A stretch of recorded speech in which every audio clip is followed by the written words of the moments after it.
people around me that I want to retire at 45. I look at me, how is that possible? I say, yes, by investing aggressively. I reduce my expenses below my peers or below my income class and invest the rest massively, aggressively, so that I can live off the proceeds of my investment at 45 and above. I don't need to work to 60. That's what FIRE is about. Financial independence early. It's not about even jackpotting, because you can still jackpot and not have financial independence. You still have to do your 9 to 5 to 60. No. If you want to jump out of the rat race, you need to FIRE. Okay, so what's FIRE? It's living below your means. That's one. Having financial goals. At the beginning of this year, we had some persons excited, enthusiastic about 2023. They had some certain financial goals, but I know if I ask some of those people today, how are they doing with their financial goals, they will not have anything to say.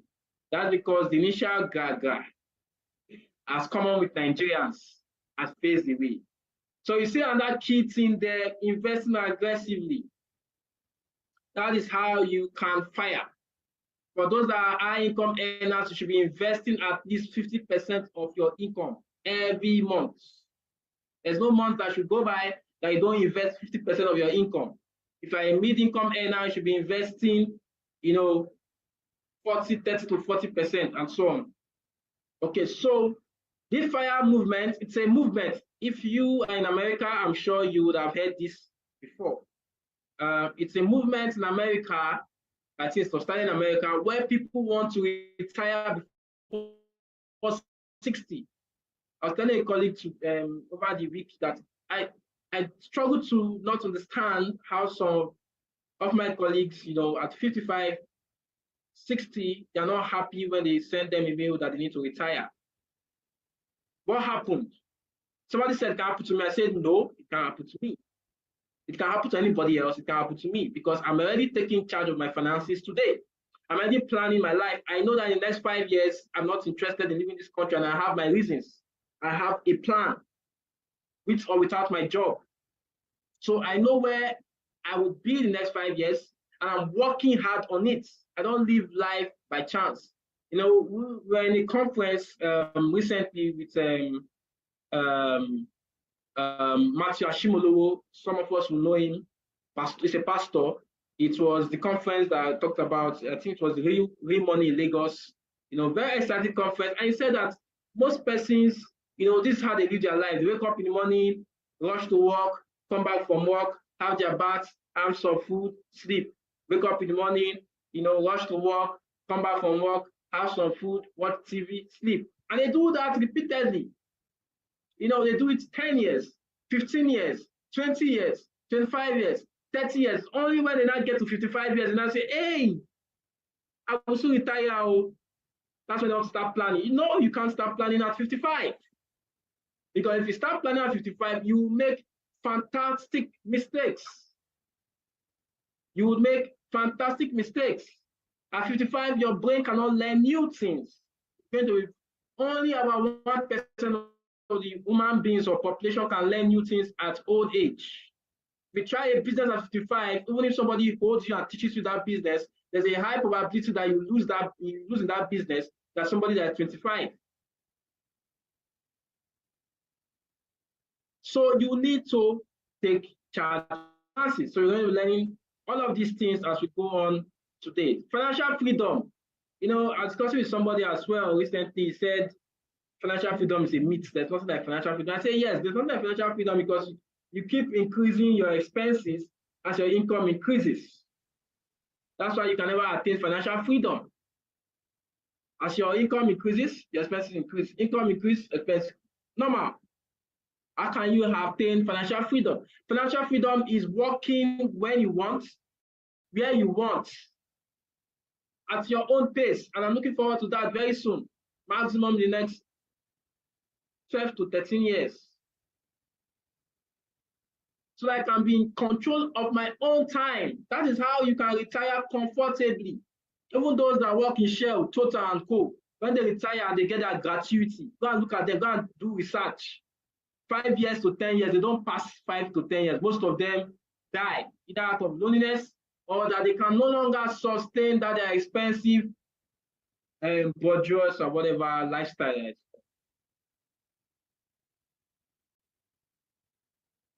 Is financial freedom possible? Yes. Some people have attained it. You also can attain it. Even on your 150K income today, you just need time to build it. Time. And that's one thing many of our generation, millennials and Gen Zs don't understand, that time is an important asset. Time is an important asset. Do not be in a hurry to make wealth.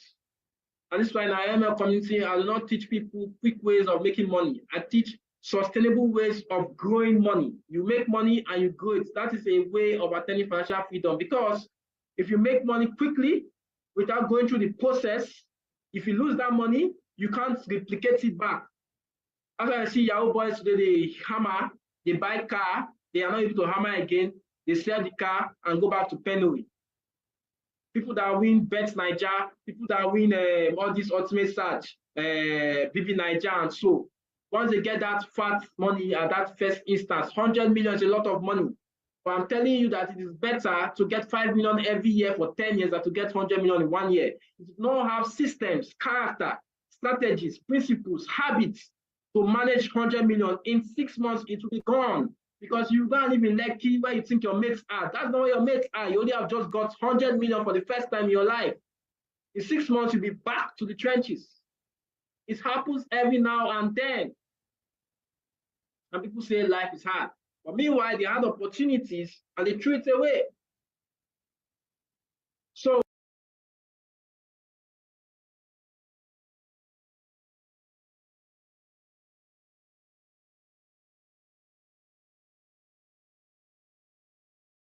this rat race, we have people living from income to debt to income to debt, you know.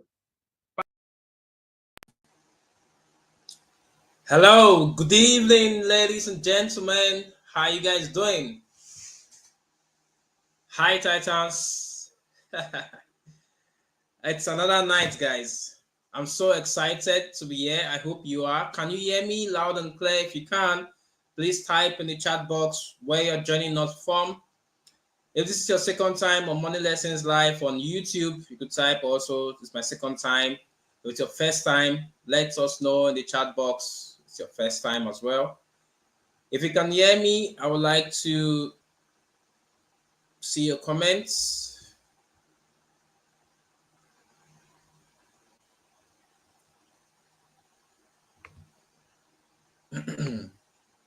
Hello.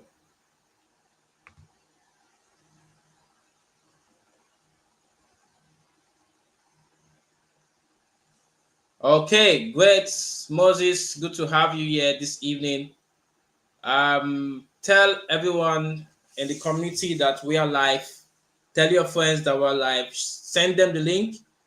The link I'm going to share again on the chat box, so you could send it to your friends to join us. Once they register, it's going to bring them straight to the live stream on YouTube. Okay, so can you see me clearly? Is this visuals better than last time?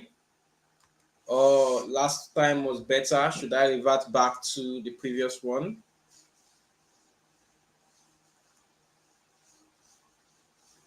Good evening, Moses, good evening, Gabriel, good evening, Shodipe, good evening, Victoria. Tell your friends, tell your frenemies, we are live now. They should join us right away.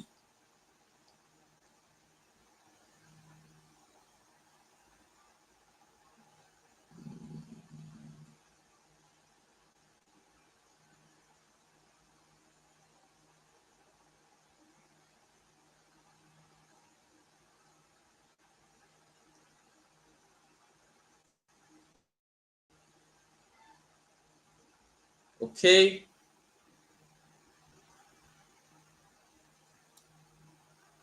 Good evening, Sayo. I'm not seeing where you guys are joining us from. Tell us your location. Are you joining from Galilee, joining from Nineveh or Bethlehem? Let's know where you're joining us from tonight. It's going to be an amazing 1 hour, 20 minutes or less tonight.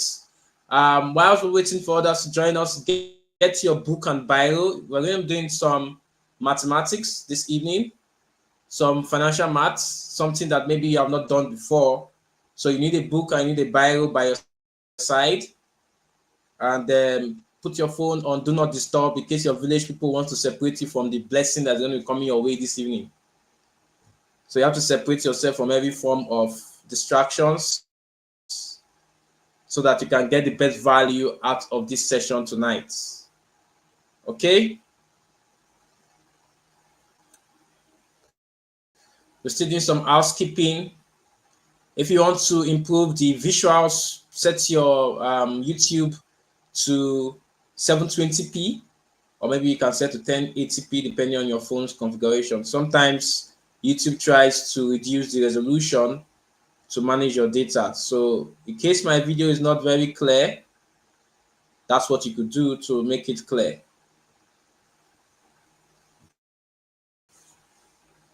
Okay.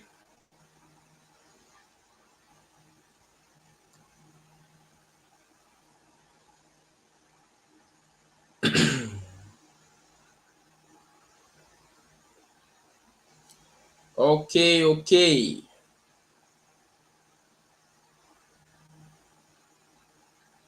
Just one more. Raphael from Uyo, good to have you.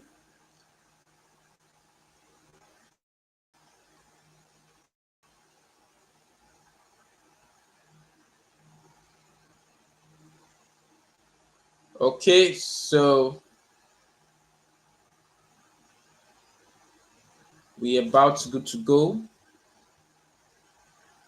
Just going to do this. Shoot something.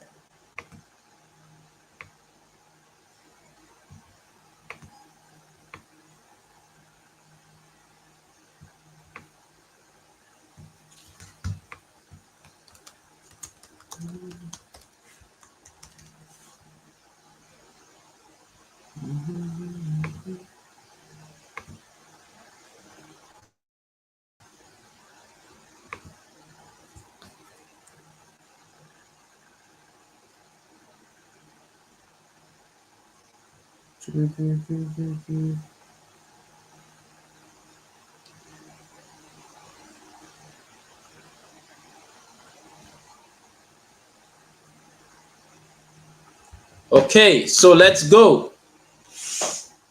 All right. So I'm going to ask us a very, very simple question. How much do you think that you spent out of the total income that you paid in 2025? How much, I mean percentage. So I'm not asking for the amount. Say, for example, you earned a total of ₦1 million throughout the year of 2024, and you were able to spend, say, 500K. That means you spent 50%. So if you don't know, just give an estimate. I just want to say percentage in the chat box. How much of your income did you spend? If you spent 100%, don't worry, just put in the chat box 100%.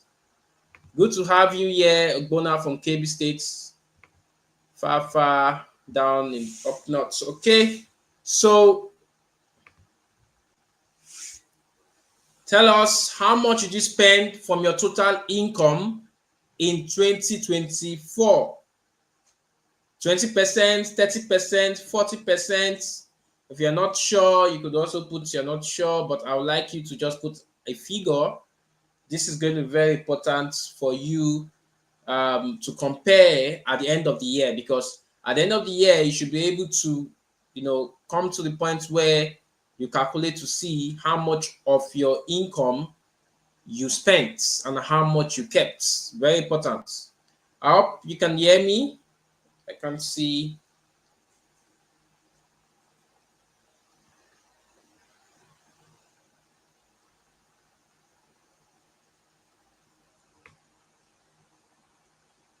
And that thing I would like you to do is to type in the chat box. Type in the chat box The top 3 expenses for you every month. Top 3 expenditure for you every month. I mean, in this category, either it is housing or food or transportation or other utilities or black tax. Your top 3 main expenses every month. This is specifically for those of us that are in the family way. So you're married or you are single, but you're a bachelor, you are fending for yourself. Those of us that are still living with our parents or relatives, this question is not for you. So tell us in the chat box your top 3 expenses on a monthly basis.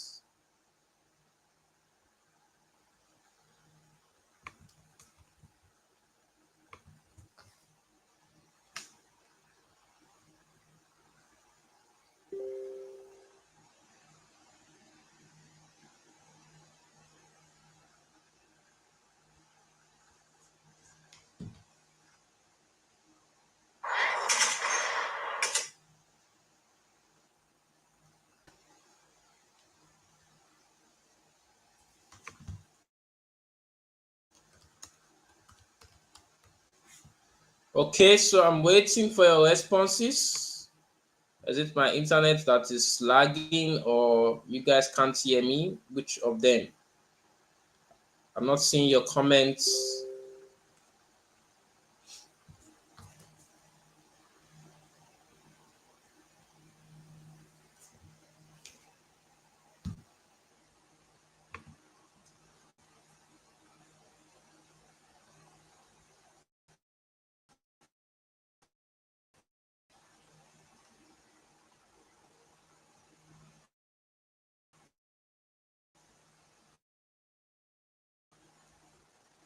Now, so somebody said transportation, food, utility bills. Kelvin, is that your top 3? Are you living in your own house? It looks like that's the case because you didn't put housing.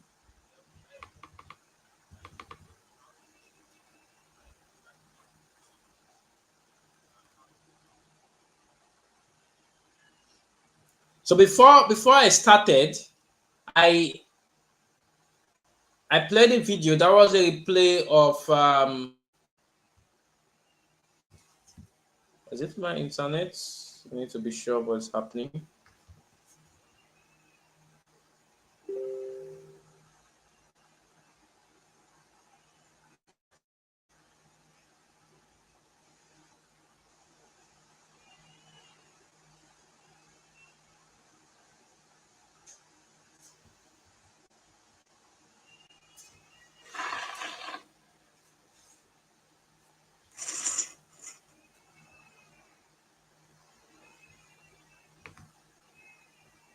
Okay, so if at any point you guys can't hear me clearly, Moses Charity, please let me know on WhatsApp that maybe I'm lagging, so we can go right into it. Okay, so I can see 40% food stuff, transportation and training of my younger one university. Top 3 expenses: food, transport, and utility. Okay, I can see all your responses. Great, great, great. So now I'm going to ask you another question. Do you know your net worth? Do you know your net worth? Do you know your net worth? Another question would be, are you satisfied with your current financial condition? Are you satisfied with your current financial condition? That's a very good question you need to answer. Are you satisfied with your current financial condition?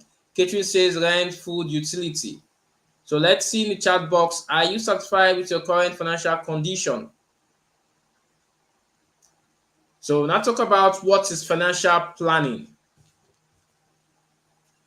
Financial planning is simply a comprehensive process of evaluating your current financial status, setting goals for the future, and creating a roadmap to achieve those goals. You may have attended my financial, my goal setting masterclass last year, And I talked about goal setting. Some of us have set goals. And the only way you can achieve them, just in case you have financial goals, is for you to have a financial plan. There's something I usually say. A goal without an actionable plan is nothing but a mere wish. So if you want to score your goals for 2025, you need to have a financial plan. If you want to score your financial goals for 2025, you need to have a financial plan. And so that's why I've invited us here to come and learn how to unlock wealth, how we can plan on our money and live our best life in 2025. How we can plan our money and live our best life in 2025. That's why we're here. So again, shout out to your friends, to your frenemies, that we are live on YouTube. Money Lessons is live right now, and we're about to receive some financial sense that is going to transform the way we manage our finances in 2025.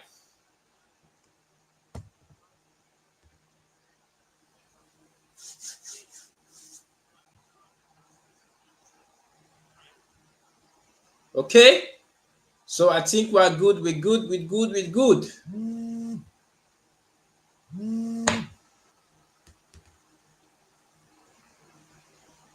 All right, so what's the component of a financial plan? I already have asked you guys to tell me the top 3 things you spend your money on a monthly basis. We're going to come back to that. So just hold on that thought. If you had written it down somewhere, that's very beautiful. If you are not written it down anywhere, please write it down now. Remember, I said that you should get a book. So I asked you 2 questions. The first one was, what are the top 3 expenditures for you on a monthly basis? Top 3. So write them in order of highest amount spent. So if you spend more on housing, I expect that number 1 is going to be housing. If you spend more on black tax, I expect that number 1 is going to be on black tax. Like I've seen Isaac Modiface says black tax.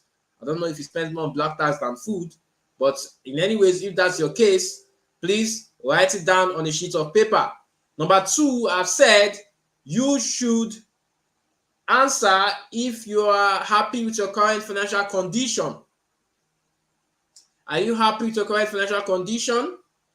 If you're not, then it's so delightful to have you here, because if you're happy with your current financial condition, well, it's good to have you here as well, but it's more beneficial to those of us that, are not happy with where we are at the moment.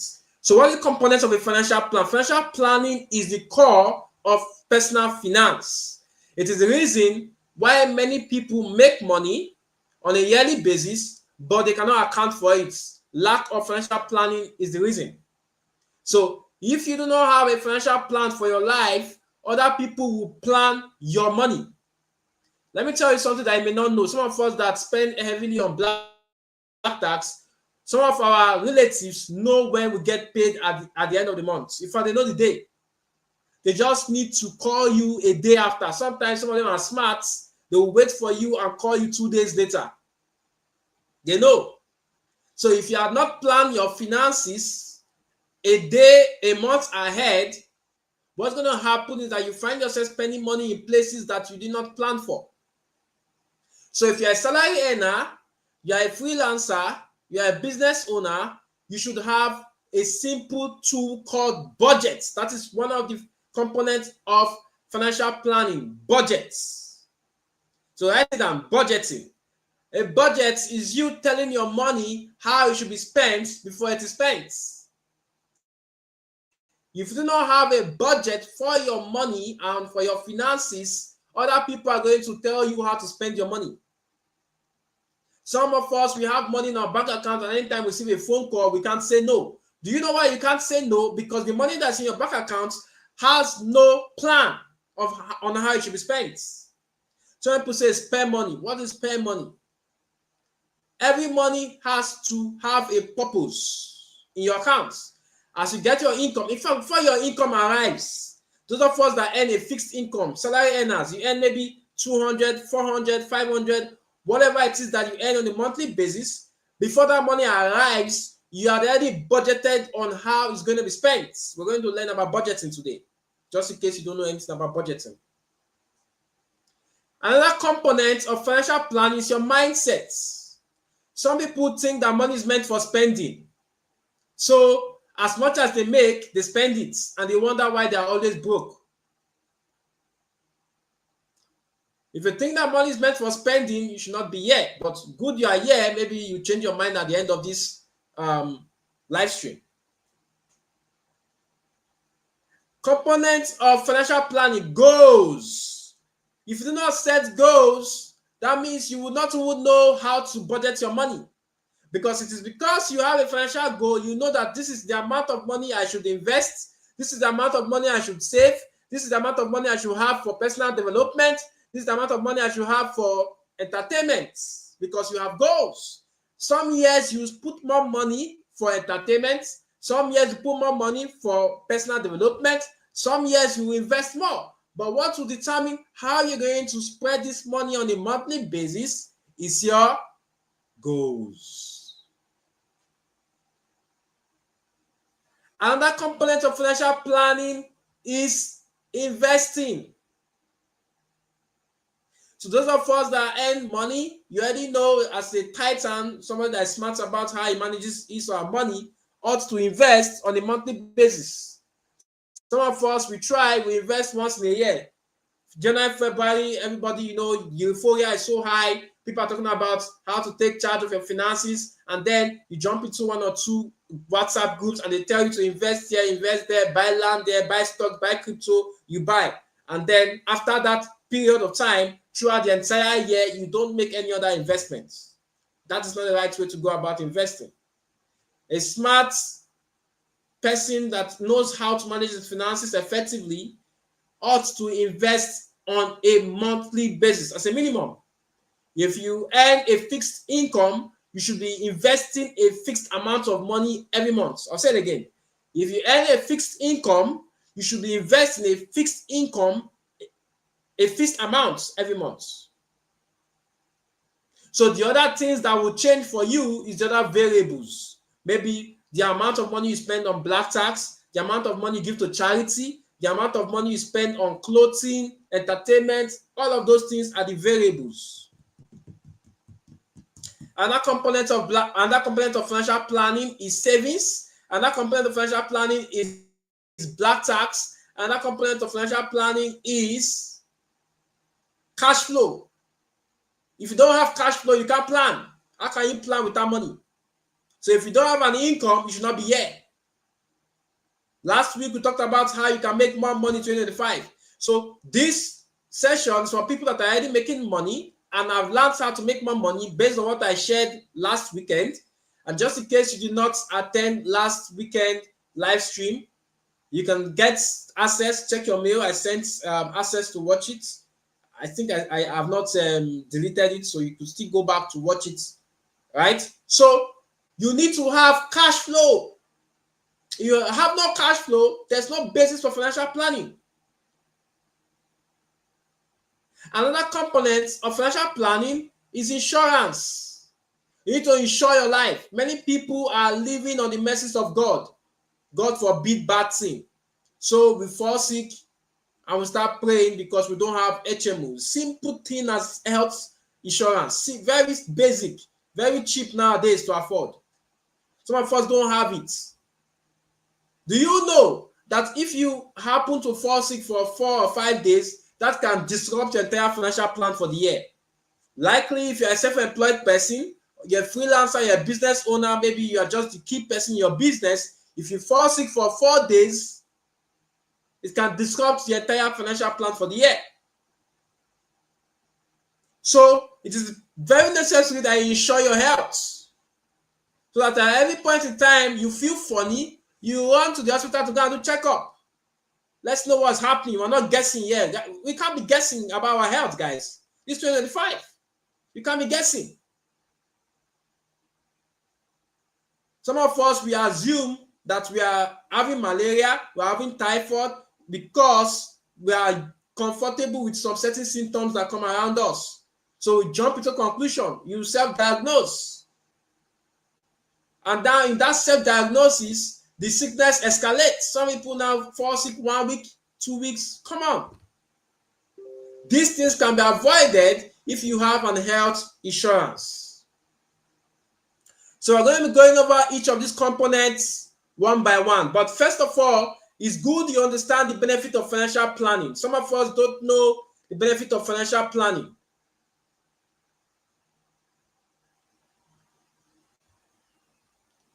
Christopher says he's not comfortable with his current financial status. I love that.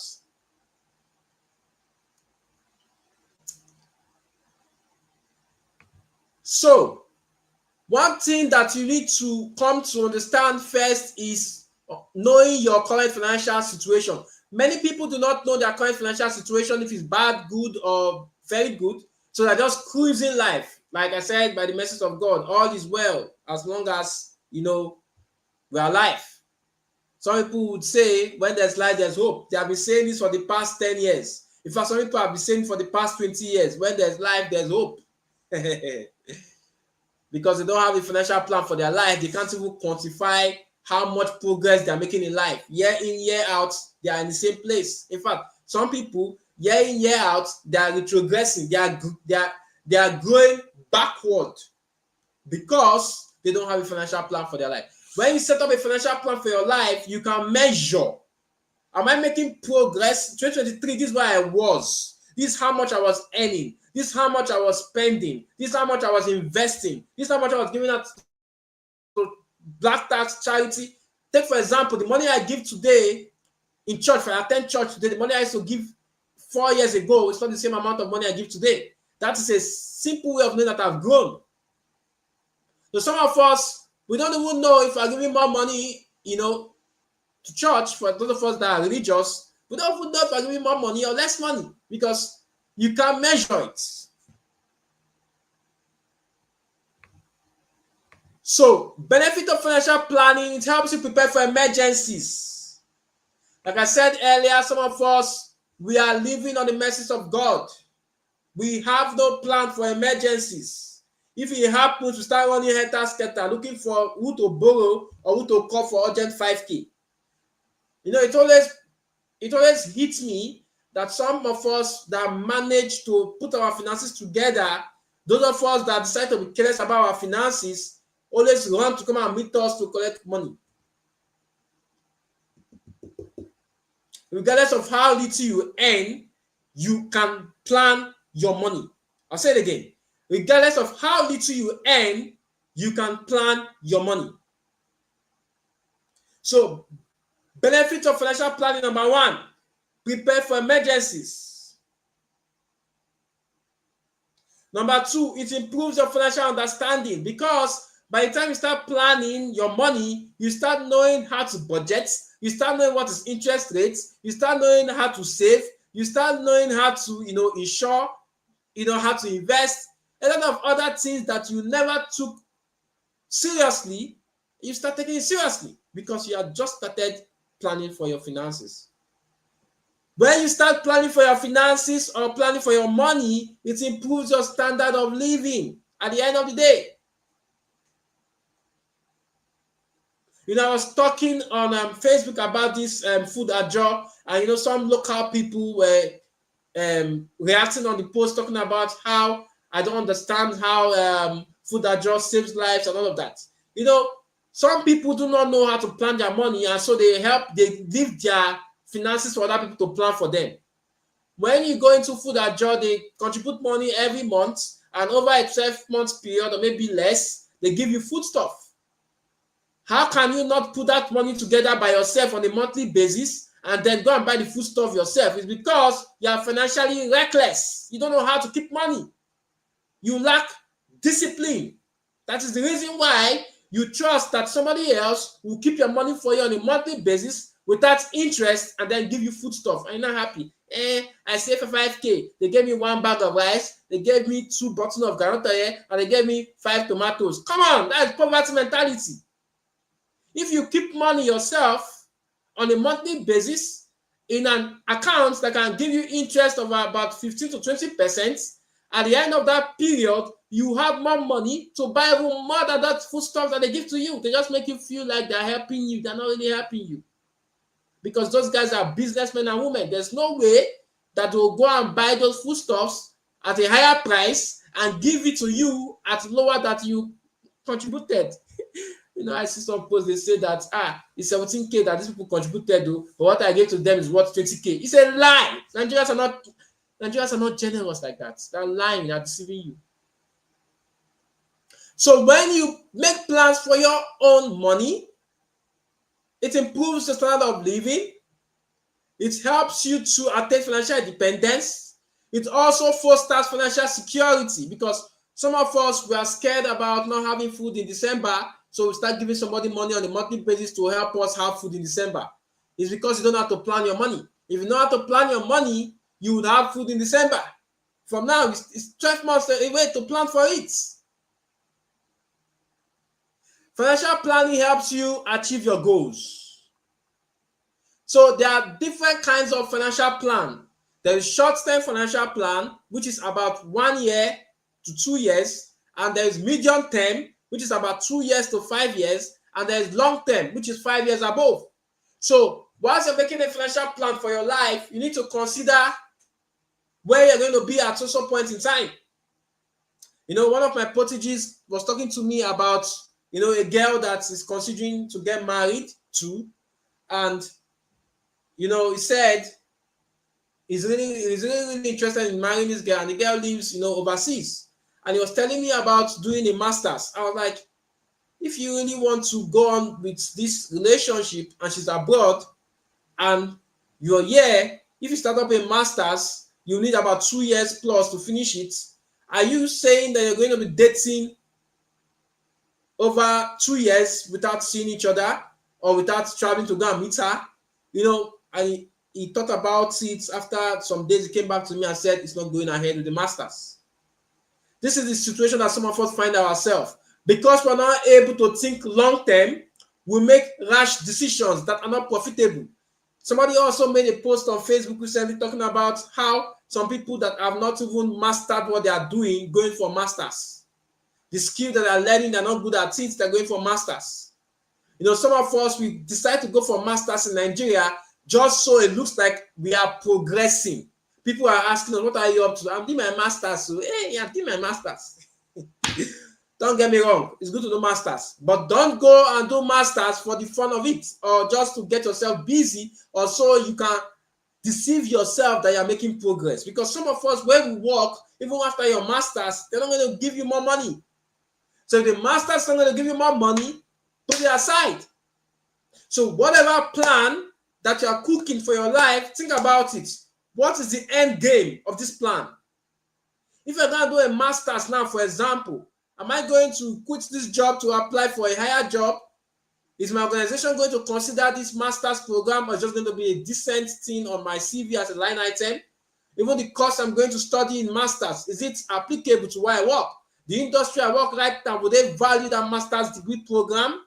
Because master's takes a lot of time and money. You could as well use that time and money, maybe go and learn a skill, a digital skill.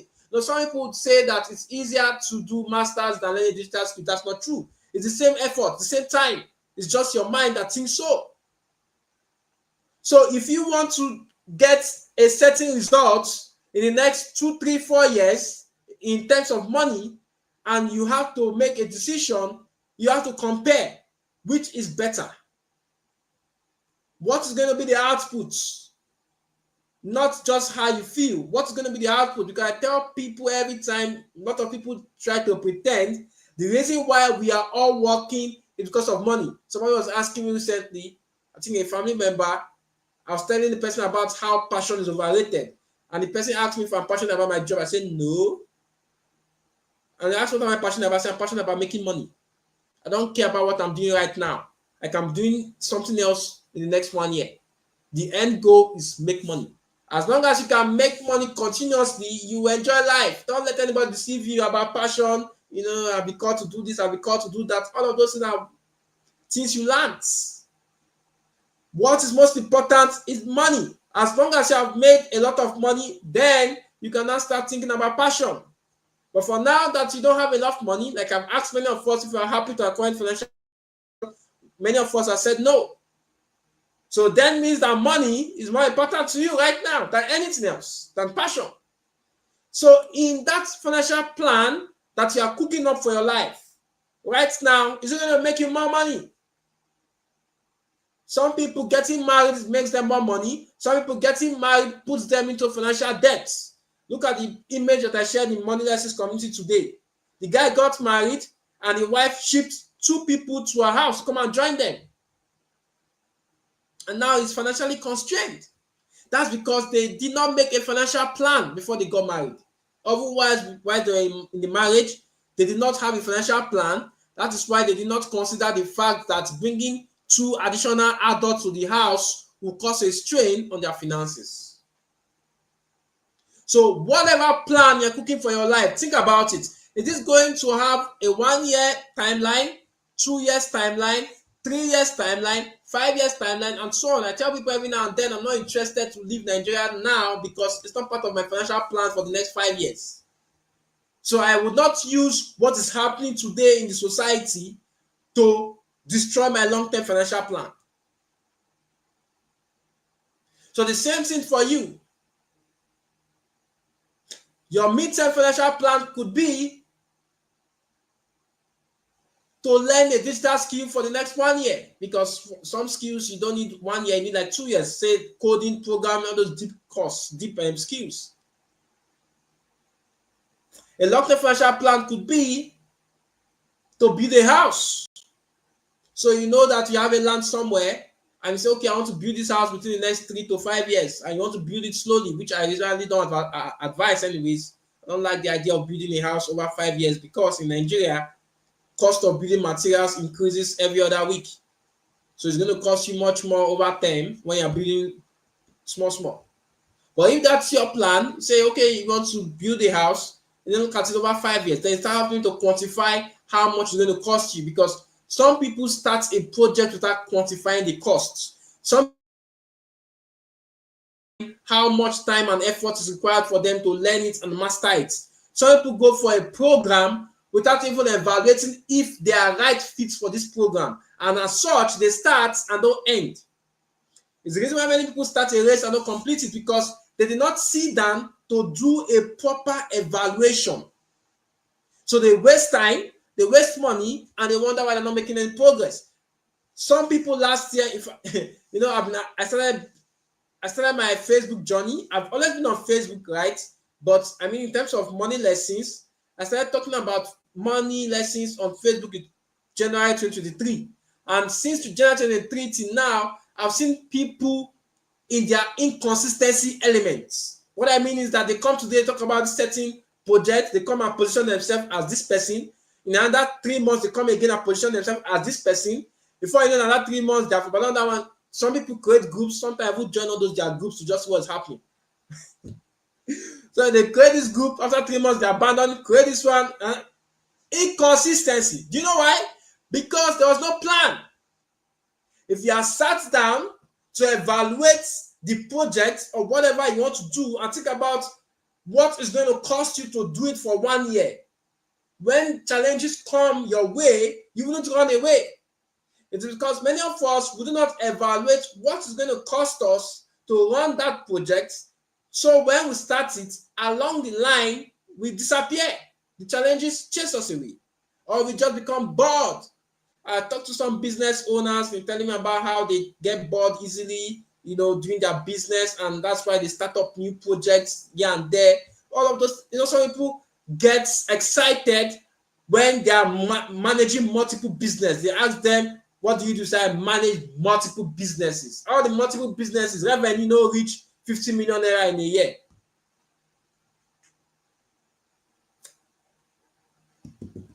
Multiple distractions because they have no financial plan. Any which way is a way. If they say it is happening here, they go. If they say it's happening there, they go. Like what happened last year to many Nigerians, many young Nigerians, tapping for 4 months, hoping that TapSwap will make them multi-millionaires. From TapSwap, they went to Hamster. because they had no financial plan for their life. If you had a financial plan for your life, you would have known that TapSwap and Hamster are beautiful distractions. A financial plan will help you to focus. A financial plan will help you to do what? Be consistent. So that thing you said you will start this year, that goal that you have set, do you have a plan for it? Question. Write it on paper. Do you have a plan for it? If you got no plan for it, my brother, my sister, by the end of January, you would have forgotten about it. I will tell you for free. It's gone.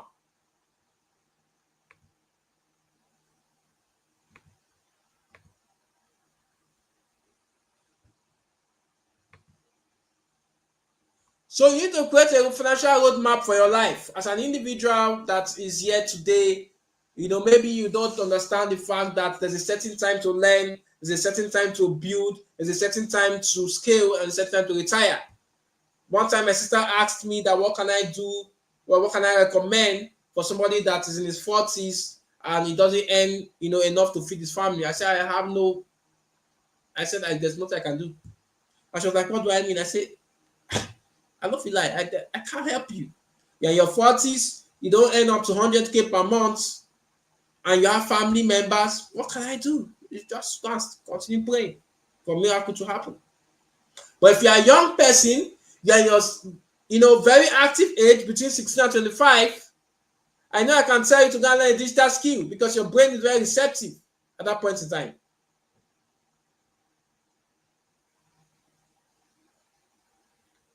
I can tell you to go and learn a digital skill. I can tell you to go and learn how to create content online. I can tell you to go and learn marketing. I can tell you to go and learn fashion designing, because I know that you have little responsibilities, or maybe you don't even have any. The only responsibility that you may have is feeding yourself. So when you are in your very early 20s or even less, you have time and you have less responsibilities. So you don't have to joke with it, because this is the time for you to learn. If you fail to learn in your 20s, in your 30s, you'll be struggling. You'll be the one sending people messages to send you money to buy this, to buy that, 5K here, 10K here, 15K here. Some people have to open company. Every month they have about 20 people that they call to send them money. In fact, they rotate it. This month to send message to these people. Next month, is that what you want to be doing? So if you're in your 20s now, this time to sleep less, this time to labor, this time to learn, this time to burn the midnight candle, time to sacrifice, not swiping on TikTok and laughing away your destiny or laughing away your future. So you have to learn. Now, some of us, this is the period where we go to university. Now you're in university, you should not only learn what they teach you in school, learn other things, learn business, learn how to sell. Some people are scared of selling because they fail to learn the art of selling whilst they were young. Me, I started selling very early. From very early age, I was selling. So I built that confidence. If you tell me no, I don't feel bad. I love to, in fact, I enjoy failing. If they tell me no, I'm happy. I'll try again. I have confidence. And you build that in school. The first time I started to sell a product of money lessons, this was 2023 May. It was one of my books that I've still not released today. It was an investment playbook. I sent it to ML committee members. We're about 150 at that point in time. Some people laughed at me. Some other people would have just felt discouraged. But what did I do? The following week or 2 weeks later, I hosted Master of Finances and I asked people to pay for the recording, and they paid.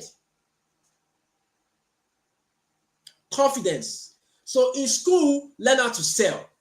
I talked about 4 skills that you need to have that will set you apart from the masses last week. I'm going to tell you again: selling, persuasion, writing, and speaking. If you can have these 4 skills, you're not going to ever experience poverty in your life. Look, university is where to learn these 4 skills. Go and join fellowships. You will learn how to speak. You will learn how to persuade people. If you get into a leadership position, you will learn how to persuade your workers to do their work. You learn how to persuade members to come for services and so on. Then selling, something you also need to learn by the side. Start a side business, even though it's not going to become an established business in the future. It's just so you learn how to sell. So that by the time you leave school, you come out to the real world, you're not bankrupt. You just start, hoping that your uncle and auntie get connected to one job or the other. That may not happen. And so if it doesn't happen, you're not helpless. What you're going to do is to get into the streets and start offering your skills that you have learned in school, or you got to look for a product from a supplier and connect to a buyer. Simple. But if you go through university and not learn anything apart from your academics, you come into the real world and become helpless. It's why some people have been at home for the last 2, 3, 4 years after NYSC, so they are waiting for a job. Meanwhile, some people from the very first time they got into camp and left camp, they already created a source of income because they learned something while in school. So you have to learn between 16 and 25, learning phase, 26 to 35, building. If you fail to learn in your early 20s, you will have nothing to build upon in your 30s. The reason why some people in their 30s are broke. I can't understand how somebody as an individual, you're in your 30s and you don't know how to make 100K a week. That means you missed it. It's not too late, you can recover, but it's very necessary that you take it as a priority. You're in your 30s already and you're struggling to make 100K a week. That means you are behind. You need to spend more hours studying, spend more hours working, spend more hours creating value. So I put up on Facebook today that some of us, because of how our fight is different, we need to sleep to rest and not to sleep for fun. Some people sleep because they enjoy sleep. Me, I don't enjoy sleep. Even though I'm not, struggling to survive. I don't enjoy sleep. I sleep to rest. I don't sleep for fun. It's written, a little sleep, a little slumber, a little fall on the hands, so shall poverty come upon you. So now that you are not happy with your current financial condition, you need to discipline yourself to sleep less. Now, I say sleep less, I don't mean go and start watching African Magic or watching football or watching, some things that waste people's life. There are times to enjoy, right? But for now that you're not happy with your financial condition, because you have a limited number of years to work hard. See, there's something else I tell people that many people are not happy with me when I say it. If you fail to get out of poverty before 40, there's a 90% chance you will be poor for the rest of your life. Take it anywhere, I said it. In fact, if you argue with me on Sunday as you're going to church, you can look at the people that you knew whilst you were young and compare their lives now. A simple analysis. As you go to church tomorrow, look at people that you knew whilst you were young, compare how their life is now. I mean, people you knew whilst they were in their 40s, did not have so much money, and now they're in their 50s. Compare. It gets worse. Do you know why it gets harder if you don't get out of poverty before 40? It's a simple analysis. This is not my feelings. This is this is an empirical analysis. In your 40s, you already have children. If you had got married at 30, at 40, your first child could be 8 years. Maybe the first year you guys got married, your wife took in, the child will be 10 years at age 40. At age 40, you have responsibilities that cannot afford you to take risk anymore. So in your 40s, you become comfortable with managing the situation as it presents as it presents to you. So you hear people say, it go better, God will provide. It's because they have now hacked their mindsets into helplessness, into a condition where they cannot do anything else beyond what they already used to, because they are scared that with the little money they have, if they try something else, if they lose that money, their children will starve. So this is why you must get out of poverty quickly. 40 is just me trying to be polite. 35. Your friends are watching football, put it away. Your friends are watching Netflix, put it away. Your friends are going to drink beer, put it away. You must work hard to get out of poverty early, because if you don't, you are stuck with it for the rest of your life. It's just the way it is in Nigeria. Except maybe your brother becomes a politician and then now gives you contracts. Maybe. But how long will your brother be a politician for? Maybe 4 years. That's why some people, they had family where their brother became commissioner and they just had 4 years of bliss. And after that 4 years tenure, or maybe 8 years tenure, they were thrown back into poverty. So you see that it's war. It's not a joking matter. So when you see me type on Facebook, sometimes it's because it is war that I'm seeing big problem ahead for many of us that are not taking full responsibility for our personal finances now. So there's a time to, I like Ecclesiastes 3 verse 1. I said there's a time for everything. There's a time to be merry. There's a time to be, sorrowful. There's a time to plant and there's a time to what? Harvest. You cannot be wanting to enjoy life at the period of your life when you should be building. Okay? So, how do you plan your money? How do you plan your money you're going to be earning this year? I just thought to give us a foundation of financial planning. You need to learn how to budget. Those of us that have been in the ML community for at least 1 year, I believe you know how to budget. There's a simple formula I give, I think I should share this. Let me look for the slide. Let me just share this. There is a simple formula I share in the community. I think many of us have got used to this formula. So let me just get it on. Let me see if I have it.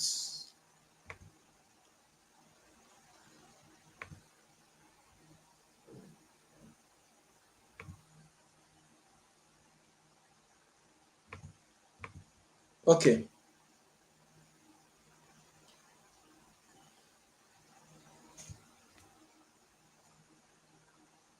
Let's see if it's showing. Okay, so budgeting and expense tracking. Very simple guide. We talk about how to plan our money. This is the core of this class this evening, or would I say this live session this evening. All I'll be talking for the last, 30 minutes or 40 minutes was just the foundation of financial planning. But how are we going to plan our money? Start with what you're seeing on my screen right now. So you earn 150,000 or less every month, you should be able to save and invest 20%. So we're going to do a quick maths. I talked about the budgeting rule. On the right-hand side, there's a 50-20-30 budgeting rule. So 50% for essentials. Your essentials include your house rent, your feeding, your transportation, your utilities, all of those things that you can't do without.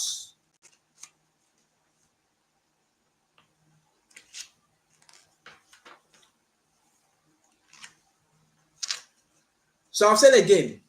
Your essentials include food, rent, internet, electricity, water, security, things that you cannot do without. Transportation as well. Things that cannot do without. Things that are necessities. A lot of people say tithe is necessity. Offering is necessity. If you don't earn an income, would you be able to tithe? Would you be able to give offering? But you eat somehow. You go and beg someone to give you food. So the things that are not necessity, don't make them necessity for you. Necessities are things that you cannot do without. You need shelter over your head. You need food. You need transportation to go to work. You need water. You need, gas to cook. You need electricity. You need security. All of those things that you need. Every month, you must spend money on these items. Those are your necessities. Every month, you must. You can't negotiate it. Other things that can be negotiated are not necessities. Black tax, the money you send to your parents, to your siblings, are not necessities. If you're not alive, they'll still survive. That's what many of us don't know. So we can't put family problem on our head because we are the firstborn child. You think that if you die tomorrow, they will not be alive, they will not survive. They'll live very well. You'll be shocked. You'll be so shocked.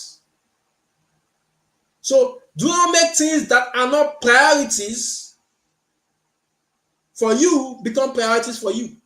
That is the very first step to organizing your finances. The very first step to planning how your money that you're going to be making 2025 is going to be spent is budgeting. So essentials, going to write it down. I'm going to go over it again because some of us don't know what is essentials. When I say essentials, some people will ask me, I got you what of this? I got you what of that? It's not essential. Essential things, housing. Essential things, food, electricity, transportation, water, security, gas, internet, and other things you cannot do without. Now, for those of us that are earning less than 400,000 every month and you live in Lagos, you would spend more than 50% on your living expenses. I don't think, except you're not married. If you're married, I don't think there's going to be a way you're going to manage 200,000 every month for your family. I don't think it's going to be possible, except maybe you guys don't eat good food. You just manage the food. Just don't eat mostly tomorrow. You want to eat well in Lagos, at least 150,000 naira will be spent on food for a family of 4.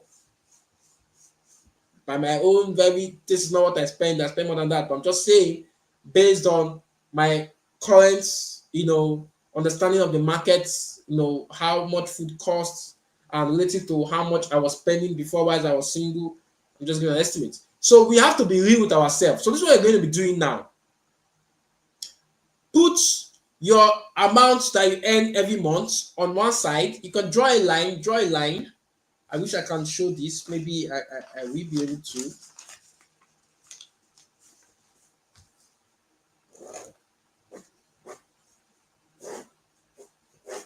Just going to do a very rough sketch. I hope it doesn't show upside down. So you're going to do income, let's say 400,000. So this is it here. Income, 400,000 on this side. And then on this other side of the column, we're going to write in the expenses. So you're going to write food, give an estimate of how much you spend on food. You're going to put water, if you spend on water differently. You're going to put electricity, you put it down. You're going to put rent, whatever amount of money you spend every year for your rent, divided by 12 and put it there. And then you're going to put transportation, depends on how much you spend to go to work. And then you're going to put again security. Maybe some of us are staying on the estate, you need to pay for security. You're also going to put down gas, how much you spend on gas. You're also going to put down what's another major expense? Internet. These days, internet has become a necessity. Okay, so you put it down this way and put the figure. If you do not know the amount that you spend currently on each of these components, after this class, you need to figure it out, because that is how you're going to be telling your money how it should go. Every month, my wife and I will review our budgets for the house. Sometimes we drag about it, we won't quarrel on top, because we must figure it out. Where are the areas we are spending more money? If things are increasing, if prices of things are increasing in this certain area, it then means that we need to reduce money we spend in some certain area. Very important. Remember, your budget is telling your money where it should go before it goes there. If you do not budget your money, other people will plan your money for you. Other people will be the one calling you on the phone and telling you if you have 5K there to give to them. Some of us will give 5K like 5 times a year, 5 times a month. We don't know that 5K times 5, 25K is like 20% of our income. Because we don't know financial mass, 5K is more money. So you earn 150K, but every month you give out 5K like 5 times. And you're wondering why you work so hard but you don't have money.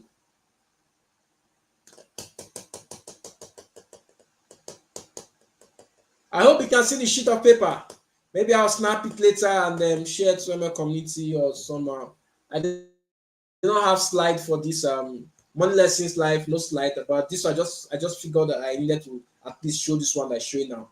But so on this sheet of paper, I've put down here essentials that you must spend on every month. Every month. So for some of us that have a car, it's different. So for each transportation will not be money you spend on transportation, is going to be money spent on fuel. So how much you spend on fuel? How much is, if you have a vehicle that is on loan, how much you spend on returning back the loan? How much do you spend on Uber? Some people spend more money on Uber than they earn.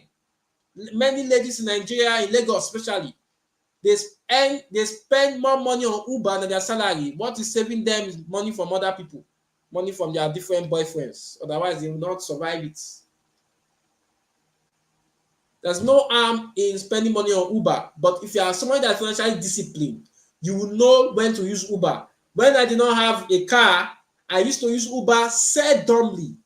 In fact, even now I have a car, sometimes when I'm coming back from the airport, I enter bus for two reasons. Make I know how the country they be, my hear people they complain about. Let me have an idea of what's happening so I don't become totally disconnected.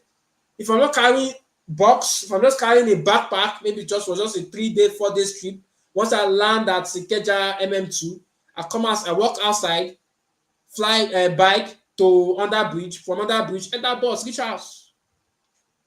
So you don't need to enter Uber all the time. Some of us, for places we don't need to go with Uber, we use Uber. And those things are expensive. So imagine, Uber 10K to and fro, and you do that 10 times in a month. How much is that? 100K. Some of us don't even end up to 200K. We spend 100K on Uber. But because we do not calculate it, and because we refuse to calculate it, because some of us say, if you calculate it to make you sad, it is that refusal to calculate it that is making your finances to continually remain in a mess. You must calculate it. You must do the hard work. So I've shown us, maybe those of us that attended, I'm going to send us a spreadsheet that will do this high level budgeting. As a minimum, you should know how much you spend in each of these areas. Don't wig it. Every month, you should know that 200K out of my salary would go to this part of my life. If at the end of the month you spend more, you do what is called expense tracking.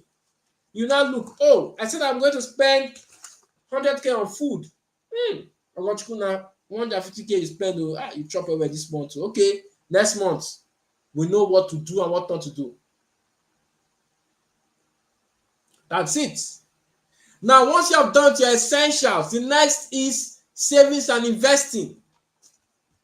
But before I come to savings and investing, let's talk about wants and charity. You see, everything that has to do with luxury, anything that has to do with wants, anything that has to do with, I just like to spend money in this area. I want to help people. You are a giver. That's why people say I've been called to give. They don't get money, but they love to give. So they have 1K, they'll give 500. It makes them sleep well. I understand. If you're that kind of person, you need to budget your givings. I've said it before, some of us that are obligated to help our family members on a monthly basis, 10%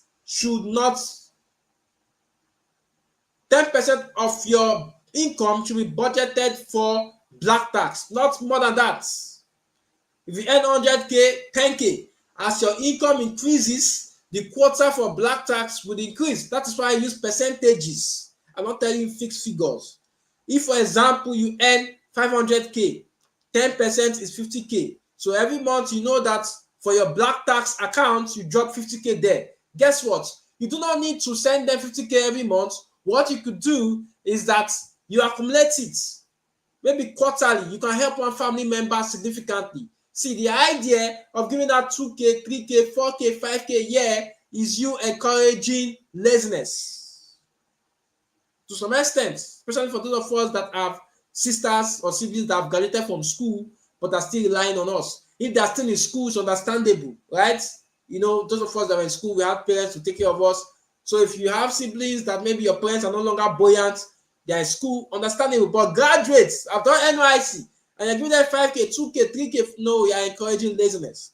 What you need to do is to put money together. So you have some siblings, maybe this this is the particular sibling I'm going to be helping. So 50K times 3, that is 150. You give the person the money, maybe, or instead of giving the person the money, what you could do is that buy a laptop for the person, or enroll the person for a digital skill, and tell the person, see, this money I'm giving to you. If you waste it, don't come back to me. You know, you get a strong money.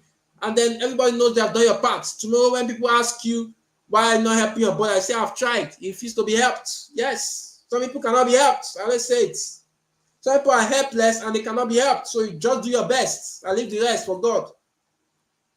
So do not encourage laziness by giving, 2K, 3K, 4K here and there. That cannot help anybody. I said on Facebook last year that I succeeded in not giving urgent 5K throughout the entire year. Some people were mad. But let me tell you what I did that I did not say on Facebook. There are many people I gave 100K, 200K, 300K, 400K, 1 million last year. Why? Because if you use that money well, you grow, you're going to help other people to grow. But now I will not give money to somebody that's not disciplined. I give somebody that is this. I've seen your antecedents. I've seen that this money I'm going to give is going to help you and not make you, there's some people that you try to help, but you giving them money is going to compound their problems because they don't know how to manage money. So some people you give 10 million naira today is going to transform their finances. And some people give 10 million naira today, they know what they'll go and do first, to go to a hotel and book 1 week and carry a shower that I've never seen in their life before, carry different girls, enjoy. Before they know it, money has reduced to 2 million. They will now wake up to their senses. So before you even try to help people around you, regardless of how buoyant you are, evaluate the financial sense of the person. Maybe the person asks for 500K, first give the person your 100K. Let's see how diligent you're going to be with this money. Because sometimes your generosity can become a financial encumbrance to another person. Yes. All of the things the person could not afford before, because of that money you are giving to the person, that's the time the person now knows he wants to fulfill all of his, emotional cravings. So some people, when I talk about budgets, I talk about investing, they think I don't want them to enjoy life. So I have said now, 20% for enjoying life and helping other people. 20% is enough. You're not a multi-millionaire. You're not be called to help people. Help yourself first. When you have succeeded in getting out of poverty and living it by far, then you can go and open an NGO, or maybe you open a charity organization and start helping people full time. If you want to help people well. Not all these 2K, 3K, those are leakages. All of those money, you have to put it together, invest in yourself, invest in assets. When you become financially stable, then you can go to your village and blow trumpets and tell the village people, the head of the village, that every year you want to sponsor 5 people. That is a better way of expressing generosity. Generosity that will change lives, not facilitate poverty or encourage laziness. So some of us spent a whole lot of money last year on black tax, much more than we invested. That is very wrong. And it's one of the reasons why I tell us that we should be careful not to marry from a poor background. I say boldly, anytime, anywhere, avoid marrying from a poor background. Do you know why I say that? It's not because the person is not a good person. It's not because the person is not financially stable. It's not because the person is jobless. It is because the person has family members that need help. And you yourself, you need help. Why are you going to get into a family that needs help as well? So help. All of you not tie yourself down. You can't move forward because now you earn 400K. Normally, if it was just you and your wife that you need to take care of, maybe you spend 250, then you can keep 150.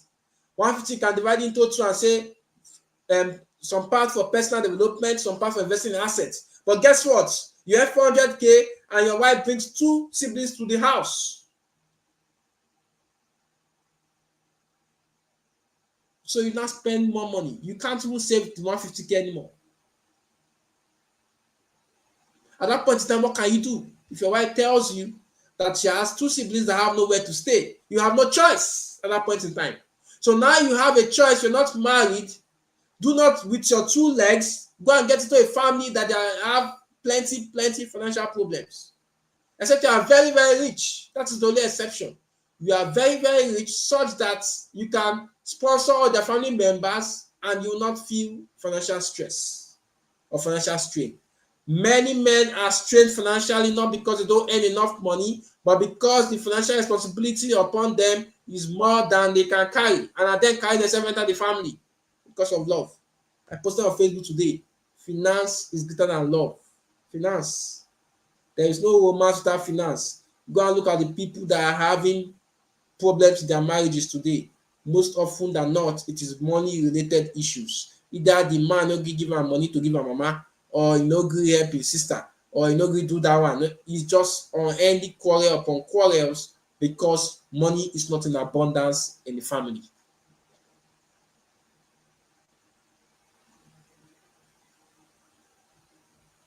So I'm not saying any way that I should not give. I'm saying have a budget for giving. That is how you're going to plan the money you're going to make in 2025. Have a budget for giving. 20%. Don't exceed that. 10% for black tax. If you want to give the rest to church, then you know that you're not going to buy any shoe, any cloth for yourself until your savings and your investments have come back with dividends and interest. So the next one I'm going to be talking about is savings and investments. How do you grow your wealth? The only way is by investing. If you do not invest, you continue to be either in the rat race as a salary earner, or your business will not grow, or your side gig cannot grow. Investing is not only investing in assets. There are three areas to invest. Invest in your friendships, invest in assets, and invest in your personal development. Some of us, the only time we remember our friends is when we want to collect money from them. Our friends have been selling a certain product or selling service, you never patronize them. You don't even help to promote their business on your social media. You don't go for their, you don't contribute to their life in any way. But anytime you have a problem, you now remember to call them. Come on, guys. So you need to deliberately invest in your relationships. Let me tell you, the connection that people talk about today, that some of them have been able to enjoy, it's a function of relationships that were built some time ago.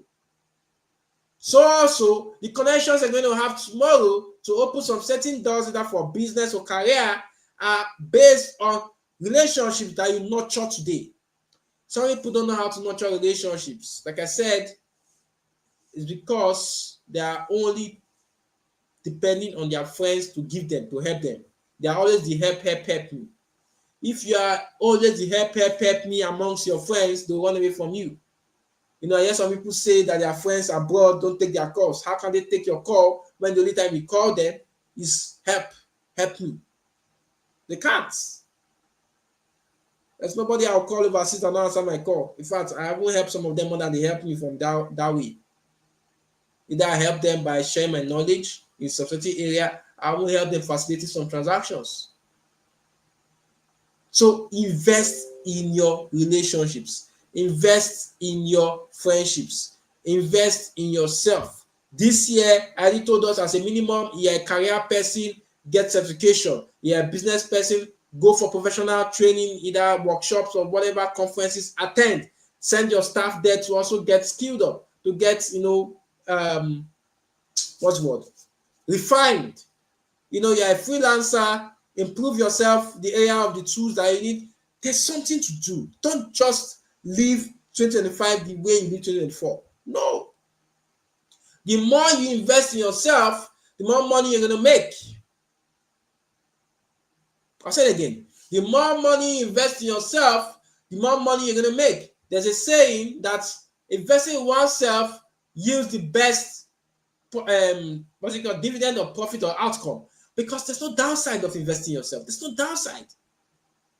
You read books as an investment, buy books, subscribe to newsletters, join Within Challenge, join any stuff that will help you to grow. Subscribe. Have a budget for it every month. Intentionally investing in yourself. If you do not invest in yourself, no one else will. That's it. If you do not invest in yourself, nobody else will. Then invest in assets. Some of us, we earn so low, maybe earn less than 150K. Priority for you should be investing in yourself, not investing in assets. Sometimes I'm not able to discourage some of us from investing in assets. I just tell everybody just invest. But typically, the people that should prioritize investing in themselves the most are people that earn, less than 150K. You need to increase your income quickly. There's no time. So anywhere you can go and put money to learn a skill or to get a certification, do it quickly, to increase your income quickly. I think the problem is that some of us don't even know 150K is too poor. Some of us think 150K is a lot of money. It's not. So you need to prioritize investing in yourself. You are a low income earner. Even for those of us that earn less than 300 downward is still low income right now. I need to recalibrate. I think last year I shared on ML community, what determines poverty class, lower class, middle class, and so on. I'm going to share that maybe sometime in the week so that we know. Because some of us, we earn 500K, think you're a big boy. You're not.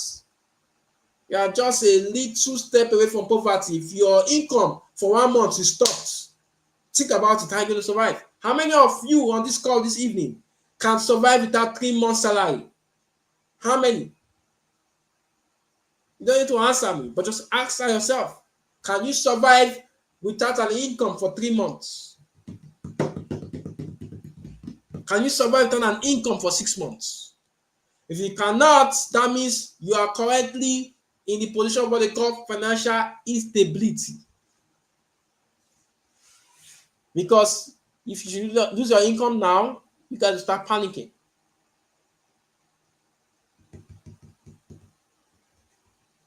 So the simple budgeting here on this table, there's something I recommend for high income earners. You earn 1 million, you earn 2 million. What you could do is to just invest a certain amount of money every month and then spend the remaining however I like. That's what I do. I don't have time to break. What I do is simple. Every time I receive my income, I give a part of it to my wife to manage the home runs, and the other parts, major parts, I invest, and the remaining I spend however I like. Sometimes I don't even spend up to 200K apart from buying fuel for my car, buying data, mobile data sometimes, and then on very rare cases, sometimes I send money to my parents, not compulsory. Very rare cases, to my siblings, very rare cases. So sometimes I don't even spend money apart from fueling the car. So when there's somewhere to go, maybe there's a conference, there's an event, all those ones are budgeted. But aside of that, a major part of the money is invested. I invest up to 60% of my income every month. So once I'm able to do that, I'm now comfortable with spending the remaining. So if there's an emergency, maybe a family need that comes up, I take out from that bucket and send.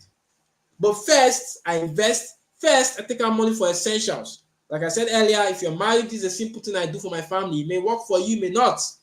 I take out money and give to my wife to run the essentials, apart from rent.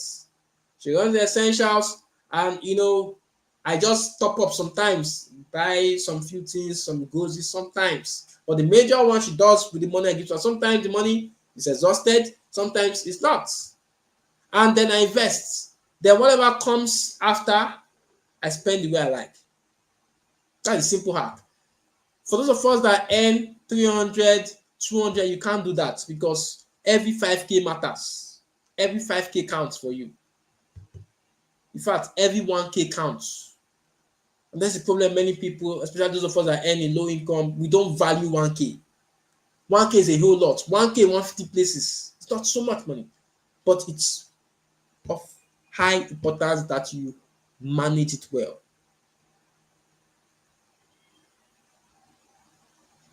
So again, budgeting is telling your money where it should go before it should go. So this is how you're going to tell your money how it's gonna go, and then you can now plan.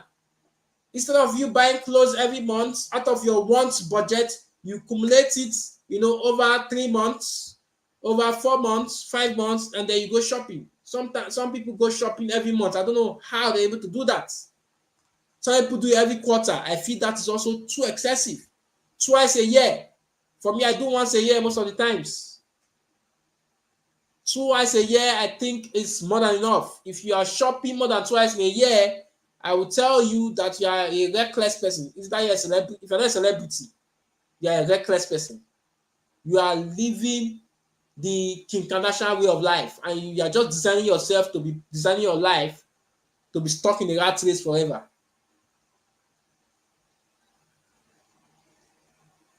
So, budgets.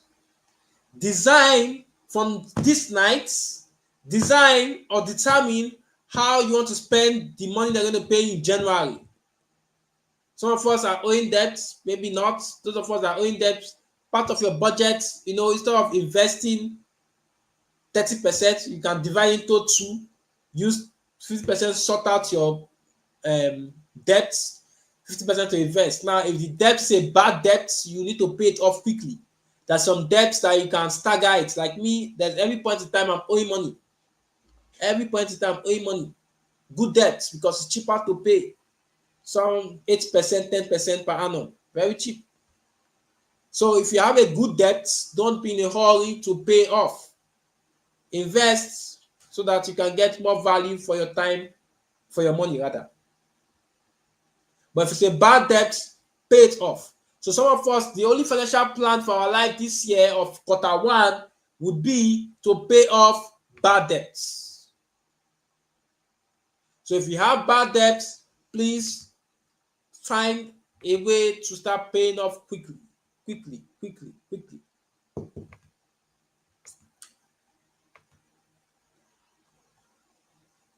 So we're coming to the end of this session. I'm leaving my final thoughts right now. We spent almost 2 hours. I wanted to spend 1 hour 20 minutes. So I'm leaving my final thoughts with you. First is that you need to make plans for how you're going to spend your money this year. And the way to do that is by budgeting. Budgeting is telling your money where it should go before it is spent. A simple budgeting formula is 50% for essentials, 20% for wants and charity and black tax, and then 30% for savings and investments. If you already have an emergency fund, if you already have saved for short term, any other money that comes your way should be invested. I heard somebody talking about she has spare money, she wants to invest it. No, we don't invest spare money. We don't invest spare money. We investing spare money is like you are gambling. We invest, money that can help us to build wealth. You don't invest money that's, just play money. No, except you are doing Ponzi scheme. That's when you invest money that you can afford to lose. Investment should cost you money. Money that when you put down, when it's coming back well. Okay? So invest, drop a plan to invest. If you're an ML community, a very easy way to stay committed to investing is to join the investing challenge. Join the investing challenge so that you can be prepared to invest every month. Okay, so thanks guys. Thanks for joining. If you have questions, I could take it at this point in time. It's been a beautiful session. I hope that you got value for your time and money. Next week, we're going to be back here again on Money Lessons Live, and we're going to be talking about how to invest profitably in 2025. It's going to be a very, very, very beautiful session. You can see I didn't talk so much about investing because I want to leave it for next Saturday. Now, if you have questions, please shoot me those questions. I'm going to be taking them down for the next 10 minutes. If you don't have questions, beautiful. We can all go to sleep and then come back again next Saturday. I'm so excited. This journey we're building together. I'm very sure that 2025 is going to end a great year for us. I'm very optimistic about it. I've told us already that 2025 has so much opportunities in stock for all of us. All we need to do is to move. things that I need to do, do it. Anything I can do now, do it now. Anything you can do tomorrow, do it tomorrow. Don't wait for next week. Anything that you can do, do it very, very, very quickly. Okay. Please can you share the sketch you did?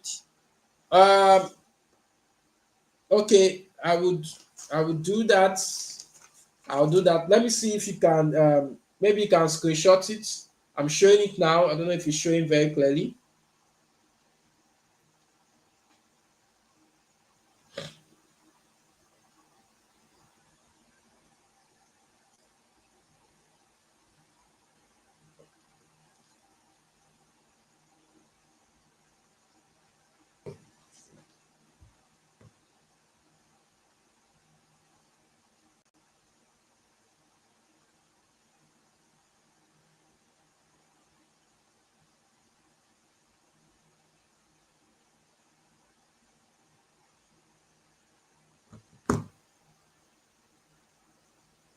All right. So thanks guys. Thanks guys. I'm going to share it. I'm going to share it again. I'm going to share it again on ML community. Maybe a better one later today. Okay. I can see that we don't have any questions. I guess we're all happy. So hit subscribe on this channel. So next time we post a video, I'm going to be posting short videos during the week and on a weekly basis. So that you get the prompts when I post the video. Subscribe and like and share to other people to also watch. We're going to be doing very beautiful things on this YouTube channel this year. I can tell you for a fact, it's going to be a very beautiful experience. Very beautiful experience. Those of us that started with Money Lessons community from Telegram, Money Lessons live on Telegram. You know how it was in 2022 before we moved to Finance O'Clock in 2023 on Instagram, and later on to 2024, and then now we are doing YouTube. So it's just so much I have in stock for all of us. So don't miss out of this session next week. Have a good night and see you next Saturday.